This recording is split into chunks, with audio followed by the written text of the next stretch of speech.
मोहतरम अरशद यूसुफी साहब।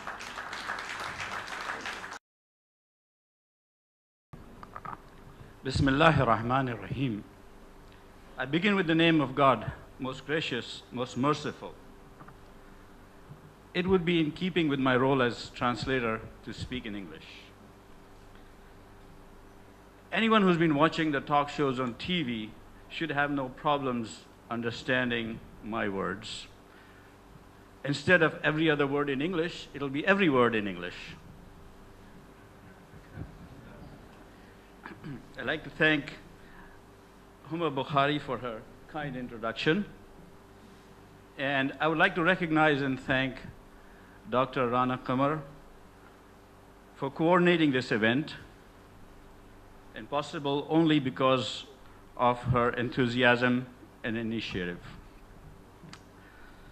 However, I wonder if thank is the right word for someone who roped, dragged, maneuvered, and cajoled me into this.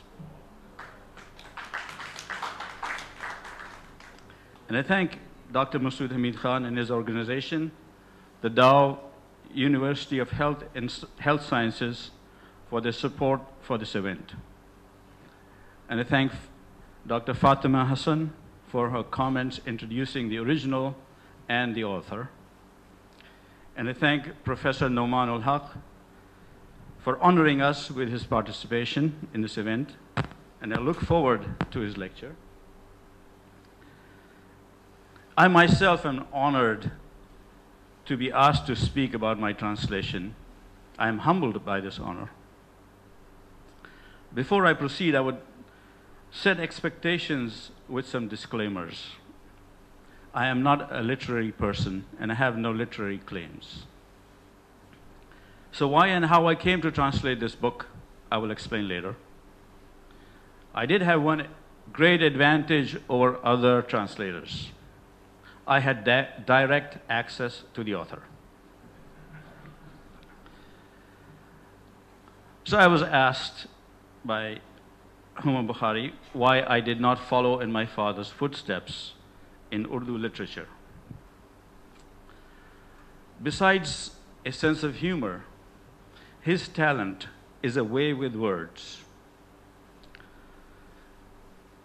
There were notable composers of Western instrumental music, like Wolfgang Amadeus Mozart, who put together musical compositions, symphonies, and waltzes that are still popular today. The author is a composer of words and ideas.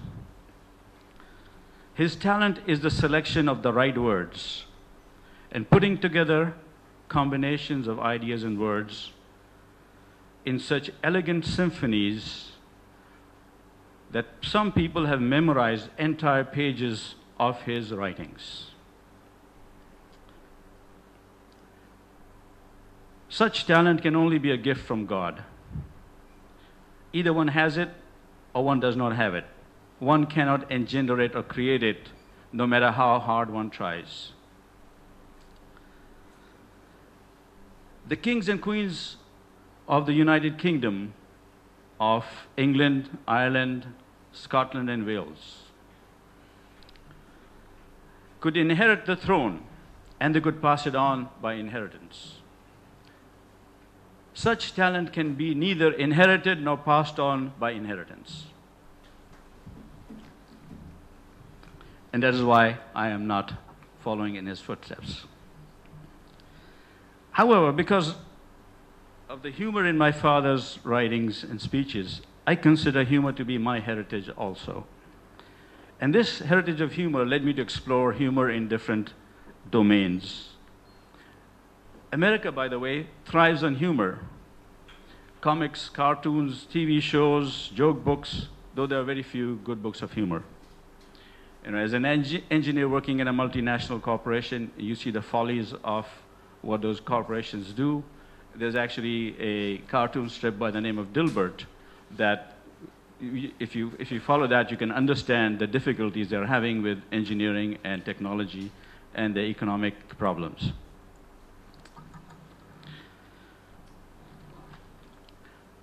this exploration of humor led me to seek humor in religion, in Islam. Muslims and humor. This is not an association that comes to mind readily, and it's definitely not to Americans. All they see is Muslim faces contorted with anger and the stern and unsmiling faces of Muslim leaders and scholars. Yet, what I discovered was that humor is one of the sunnahs of Prophet Muhammad sallallahu alaihi wasallam, who used humor in daily life with his friends, his companions, even joked with children. And he even used humor to teach serious matters of religion. There is one story in which he said to an old woman, "No old woman will enter paradise." And she was shocked, obviously, because she was accustomed to reciting the Quran. And she asked him, "What is wrong with them?" And he replied, "Do you not recite the Quran?" And then he recited a verse from the Quran, which goes, "A'udhu billahi minash shaitanir rajeem. فَجَعَلْنَاهُنَّ أَبْكَارًا," which means we have created them and made them maidens and virgins. So we will all be a new creation, all young. And in another hadith he said that every woman will be so beautiful that the maidens of paradise will be envious of their beauty. Every woman. And the Quran further tells us that the reward for the good is that they will be with their spouses in paradise. Husband with wife, wife with husband. Now, when I've broken this good news to audiences in the past, I've seen a look of horror pass over some women's faces. And they tell me, "I put up with this man all my lifetime. Now you're telling me I have to live with him for eternity?" And they say that's less like paradise and more like the punishment from hell. So let's hope if that happens that it'll be a new, improved version of the man.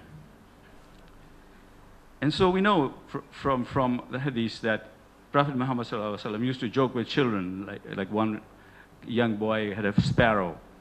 And Ali radiallahu anh, he was sleeping on the ground, he got up covered in dust, so he called him Abu Turab, or father of dust. And Umar ibn al-Khattab radiallahu anh, he was one of the close companions, but he was a fierce, harsh man. And so one day he was told by Prophet Muhammad sallallahu alaihi wasallam, he said, "O Ibn al-Khattab, by him in whose hands my life is, whenever shaitan sees you taking away, he follows another way." So he told him, "You are very stern," but he used this way of explaining it to him. Prophet Muhammad sallallahu alaihi wasallam set a very high standard for humor. He would not tell a lie, not even as a joke, always the truth. He was not mean-spirited, did not belittle, insult, or demean others, which is quite the opposite of what passes for humor today. When he called Ali radiallahu anh Abu Turab, he was saying it affectionately, not to insult him. And it takes wit and intelligence to create a good, clean joke, as opposed to a vulgar, obscene, or belittling, backbiting joke. And so, humor is a sunnah of Prophet Muhammad, and this is a heritage not only for me, but for all of us, for all Muslims.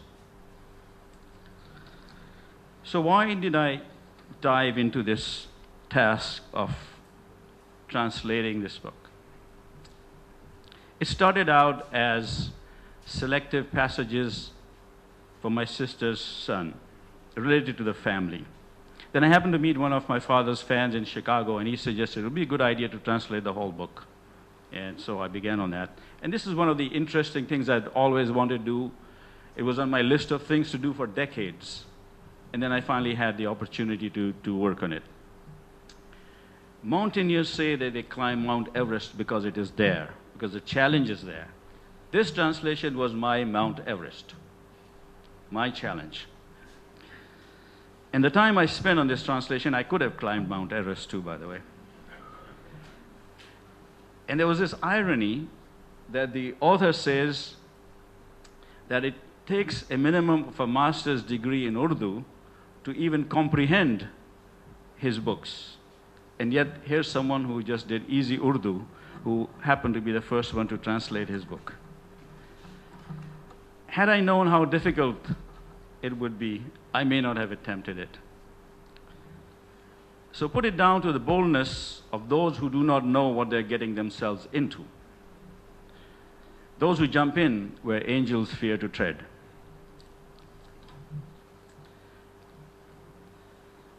And there were other reasons for why I got involved in this. It was a good excuse after my mother passed away to spend some quality time with my father. And the children of some other famous Urdu writers and poets have written books about their father. For example, the daughter of Nasir Kazmi wrote a book about her father. I did something which I believe is unique, that I don't know if any of the scion of any Urdu writer or poet has translated their father's works into English. And it was also to keep alive the memories. In one of his sonnets, Shakespeare says, "Shall I compare thee to a summer's day?" He compares his beloved to a summer's day. Obviously, he must have been referring to a sunny summer's day in England, not a hot, humid, rainy day in Karachi or Lahore. So to immortalize his beloved, he describes her, and then he declares, "So long as men can breathe or eyes can see, so long lives this, and this gives life to thee." My purpose isn't quite that. This translation was a way of remembering a grandfather with an upright character whom I do not remember, even though our lives coincided for 2 years. And remembering a caring grandmother who doted on her son. And the hardships both my mother and father went through in those early years, and especially to remember my mother.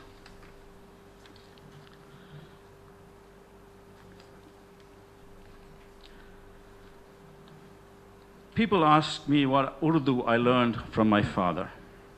Aside from Urdu not being his mother tongue, he was simply too busy with banks and books. As the title of one of his books implies, Chirag Tale Andhera, which alludes to the phenomenon that under the lamp there is an area of darkness. So beneath this lamp of Urdu language and literature, there was not light, but its shadow and darkness. There are 3 elements in the book: humor, satire, and descriptions, all developed around the characters that he encountered and his experience inside and outside the bank in the city of Karachi. Satire is the flip side of the coin. In the 1800s, Nazir Ahmad wrote Tawbat an-Nasu because he was alarmed by the decadence of the Muslims of India. Gulliver's Travel was not a storybook for children. It was satire about the courts of Europe and the sycophant courtiers. The satire in this book is subtle. You would have to be a Pakistani and understand Pakistani society and culture to pick up on that satire.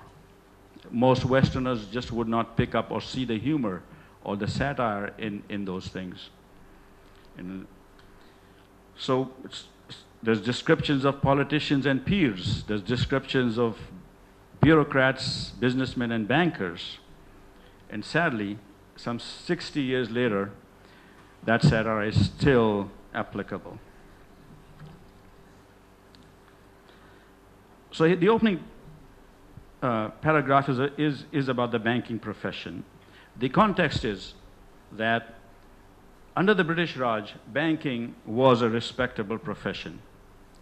But by the time the author wrote his book, banking had lost its respectability as bankers started taking percentages of loans to build huge mansions and offering unethical inducements for deposits. So the opening paragraph reads, "These events, observations, and impressions are from my first 6 years of my career, a time when the banking profession had not lost its respectability, while people would hide from insurance agents. And there came a time when even insurance agents would hide from bankers. Or adapting a verse by the poet Mir about himself, bankers roaming in disgrace, no one taking notice. About why he did not put a photo in his book. The reviewer of this draft asked, why have you not mentioned personal detail and not included a photo? So he says, when I look in the mirror, my faith in the Creator's craftsmanship is shaken. The promised land. Pakistan was a promised land for the Muslims of India, and some of them left everything behind to come to this promised land. And this passage is about the joy of reaching Pakistan. It had been only 20 hours since I had arrived in Karachi from India by way of Kokrapar train station on the Pakistani side of the border.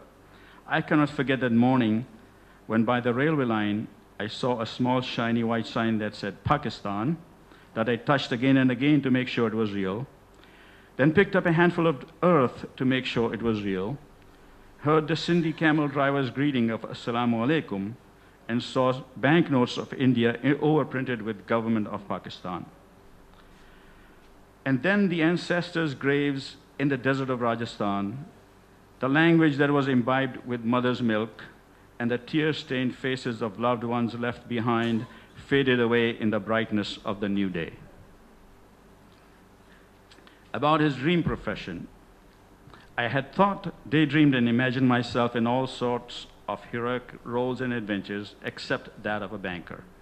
This was the fourth direction in heroic tales and epics, going towards which was forbidden, but the hero ends up going in that direction anyway and regretting it.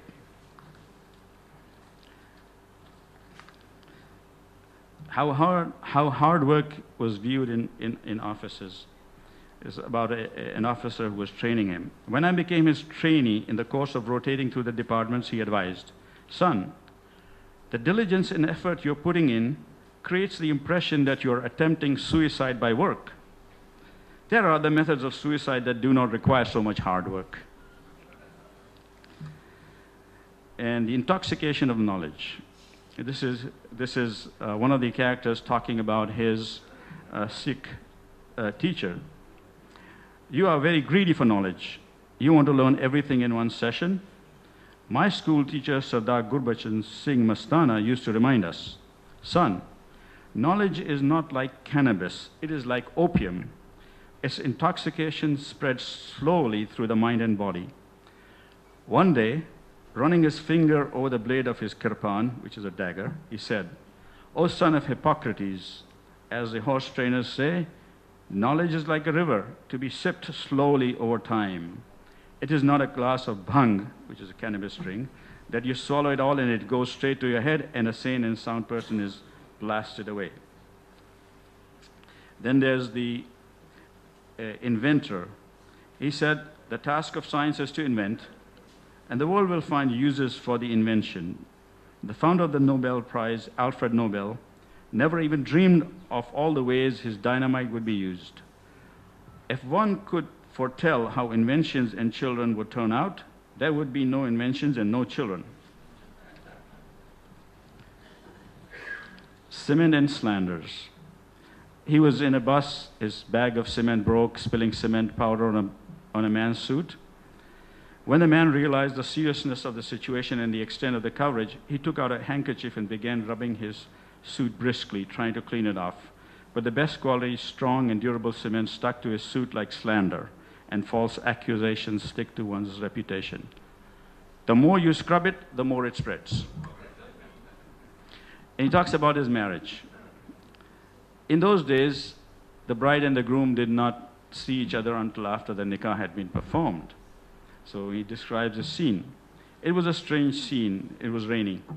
Wherever one looked, there was water everywhere, with not a dry spot to be seen, except the bride's eyes. I nudged her with my elbow and reminded her that it was the tradition for the bride to cry when leaving her family for her husband. She batted her eyelids, but to no effect, not a teardrop. Then we got into the car, and I lifted the sera from my face so that she could see my face for the first time in our arranged marriage, and she burst into tears.